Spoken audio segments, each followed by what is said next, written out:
Bonjour à tous. Écoutez, je profite de ce petit moment de repos que je suis en train de prendre là dans le sud de la France et j'étais en train de réfléchir à ce qui se passe en ce moment, l'état de tous les gens que je peux voir en consultation depuis ces 3 dernières années, je dirais, où quand même il s'est passé vraiment quelque chose de particulier il y a vraiment quelque chose d'important, à savoir que plus ça va, plus les gens prennent conscience qu'en effet leur état d'âme, leur état d'être dépend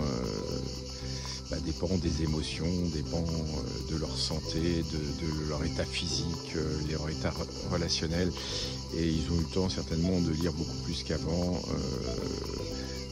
Et ils se sont mis en question un petit peu sur on va dire, les rouages de tous les systèmes.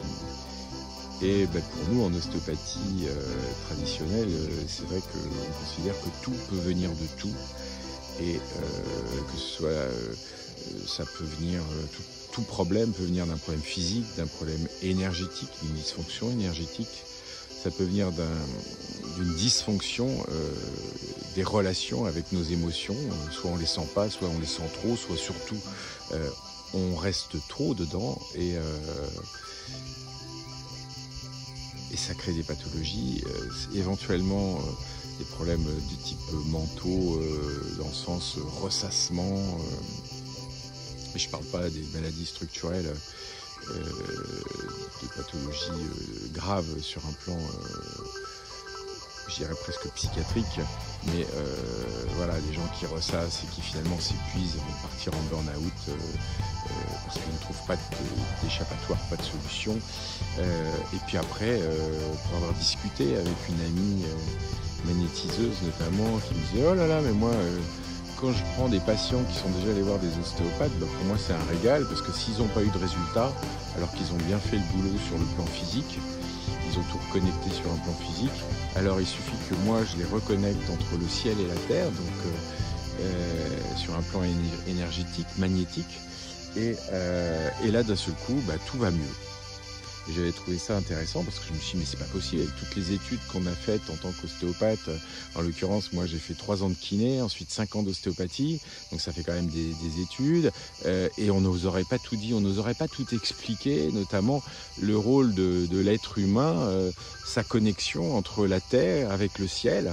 Et si on commence à étudier, à regarder un petit peu ce que les civilisations en disent, eh bien que ce soit les Chinois, les Indiens, les Hindous avec la médecine ayurvédique, les Américains du Sud-Amérique, les Amérindiens, tous parlent d'une terre-mère, d'un père céleste, et que l'être humain est comme un arbre qui va rentrer ses racines dans la terre, et ensuite, une fois qu'il va recevoir l'énergie de la terre qui lui donne de la vie, qui le nourrit, qui pense ses plaies, qui soigne ses plaies présentes ou passées, qui le nourrit sur tous les plans, eh bien, il va aussi vibrer quelque chose d'important, c'est-à-dire une espèce de sensation douce, telle une maman qui viendrait prendre son enfant dans les bras et lui donnerait de l'amour. Voilà la description de tout ça. Et puis une fois que cet arbre ou cet être vivant a planté ses racines et s'est mis en connexion avec la terre, eh bien en même temps, eh bien il y a la lumière. La lumière, c'est le ciel, le Père céleste, le ciel, le yang, qui lui va activer, animer cet être, cet arbre, va animer son sens, c'est-à-dire va donner un sens à cet être. C'est-à-dire que d'un seul coup, la terre c'est en bas, la lumière c'est vers le haut, et il va s'orienter vers la lumière, et la lumière, eh bien, finalement ça va permettre à cet être de trouver son chemin de vie. Et on est tous uniques au monde, c'est-à-dire qu'on a un ADN très particulier, on nous a offert la vie.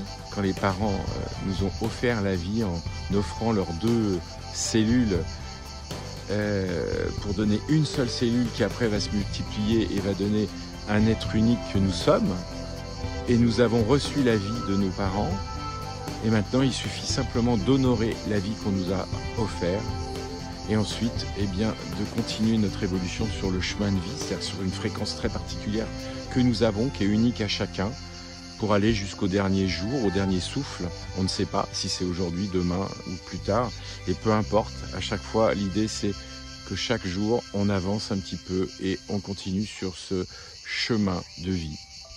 Voilà, et je trouve que ça c'est vraiment important de se rappeler, de rappeler à chaque personne, eh bien cela, c'est-à-dire que cette espèce d'anatomie, d'organisation, on va dire générale, finalement du rôle de l'être humain et de cet être qui fait partie de l'univers, qui fait partie de cet univers qui a lui-même des rouages et qui fait partie donc des rouages. Par conséquent, il a forcément un rôle, une interaction. Il agit sur le rouage global et sur l'équilibre global. Et l'équilibre global agit sur cet être humain. Et donc, si on accepte de faire partie de ce système, donc d'être en interaction dans un sens et dans un autre, alors d'un seul coup, je trouve que la vie prend un autre sens. Voilà. Et je pense et je passe mon temps, aussi bien les formations que je propose que dans les soins en individuel au cabinet, à redonner cette information-là. Et quand les gens viennent, et surtout tous ceux qui ont fait beaucoup de psychothérapie, en disant oui mais moi je suis comme ça parce que mon père ci, parce que ma mère ça, parce que mon prof a fait ça, parce que quelqu'un m'a fait ci, parce que ma sœur était jalouse, parce que... Et là j'ai juste envie de leur dire mais quel âge tu as aujourd'hui ? T'as 40, t'as 50, t'as 60 ans des fois, 70 ans. Et t'en es encore à en vouloir à quelqu'un parce qu'il n'a pas fait ce que t'attendais à l'époque. Ok, t'as le droit, bien sûr.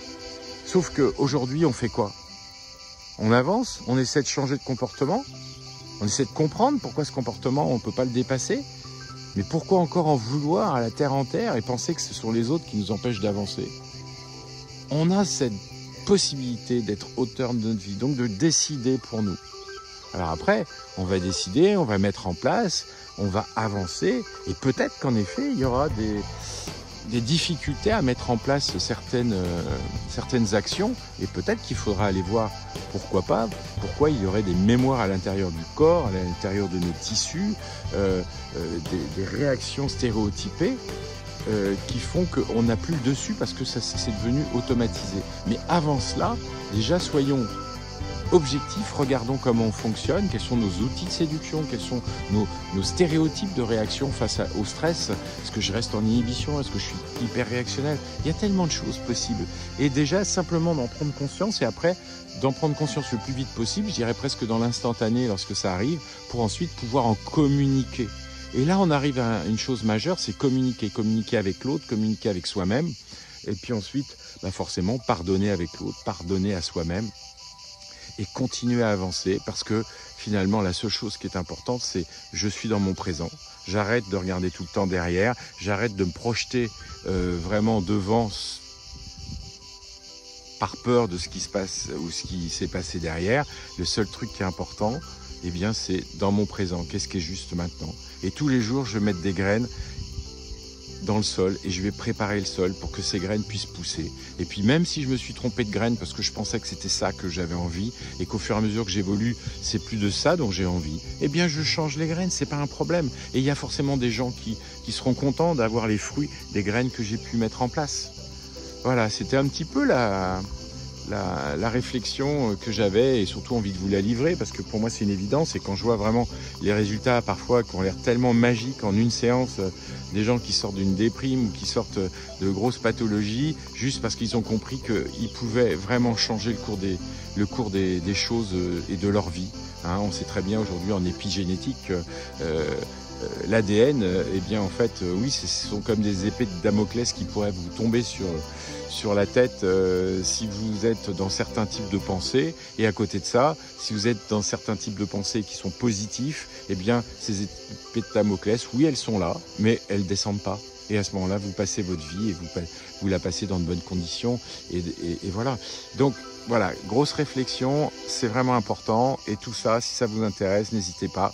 Hein, en consultation en individuel, bien sûr, aussi bien à Paris qu'au Sable d'Olonne. Et puis, j'anime aussi des stages de 2-3 jours pour vraiment se mettre en cohérence, apprendre l'ancrage, la connexion, aller travailler sur ses fausses croyances, sur ses émotions, toutes ces parties intimes qui forcément sont les plus verrouillées. Voilà, aller travailler sur le féminin sacré, masculin sacré qu'on a tous, nos relations intimes, nos relations amoureuses, nos relations avec la nature, notre place aussi dans cet univers, les relations aussi avec les expériences, les mauvaises, les bonnes, l'expérience avec la religion, la spiritualité. Voilà, tous ces sujets-là, il n'y a pas de sujet tabou, il faut pouvoir vraiment parler de tout et avancer tranquillement. Et puis, il n'y a rien de bon ou de pas bon, il y a juste des choses qui sont là et on peut avancer. Il faut juste avoir l'envie d'avancer, arrêter d'en vouloir aux autres et se dire qu'on peut nous-mêmes prendre des décisions pour nous-mêmes. Voilà, donc je vous souhaite bonne réflexion, j'espère que ça vous parle. Si ça vous parle, eh bien, n'hésitez pas à liker, allez voir aussi sur mon site internet toutes les propositions que je peux vous faire. Voilà, je vous souhaite une très très belle journée, pleine de lumière, de paix, de joie et d'amour, bien sûr. À très bientôt.